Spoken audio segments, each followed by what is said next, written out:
C'est un examen de routine réalisé dans les conduites d'eau du CHU Fleurimont jeudi après-midi qui a révélé la présence de la bactérie E. coli. Selon la santé publique de l'Estrie, les personnes qui ont bu de l'eau ici entre le 27 juillet et le 1er août sont à risque de développer une infection, mais elles parlent d'un risque extrêmement faible. Le niveau de bactéries qui a été retrouvé dans l'eau était au niveau en fait minimum. Deuxièmement, c'est la première fois qu'on a un avis d'ébullition pour l'hôpital Fleurimont. Ça m'inquiétait un peu au début parce que là, on a bu de l'eau. Y a-t-il quelque chose qui va arriver, là? Mais ça, je ne crois pas que ça soit aussi sérieux que ça. Là. On a eu le message à date, je pense. C'est plutôt pour les employés qui étaient ici hier, parce que je parlais avec eux. Fait que eux, ça se brosse les dents ou quelque chose. Fait que là, le message n'était pas sorti.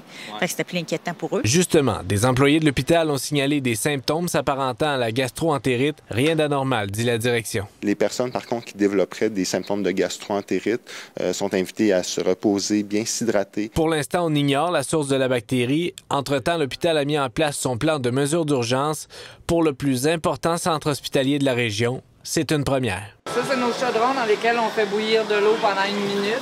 Tous les abreuvoirs de l'édifice sont condamnés. Patients, employés et visiteurs peuvent se servir sur les palettes d'eau embouteillées disposées un peu partout dans les corridors. On va parler un minimum de 100 000 litres d'eau qu'on va avoir commandé dans le cadre de l'opération. On a parlé à des gens qui sont hospitalisés ici et hier soir, selon ce qu'ils nous ont raconté, la quantité d'eau à leur disposition était limitée. Il n'y a pas de ration, mais ce qu'on a distribué hier soir, c'est ce qu'on avait en stock hier soir. Les autres commandes sont rentrées ce matin pour la distribution. Donc, quand je vous parle de 100 000 litres, on n'a plus de problème d'approvisionnement. L'interdiction de consommer l'eau à l'hôpital est en vigueur au moins jusqu'à lundi. Jasmin Dumas, TVA Nouvelle Sherbrooke.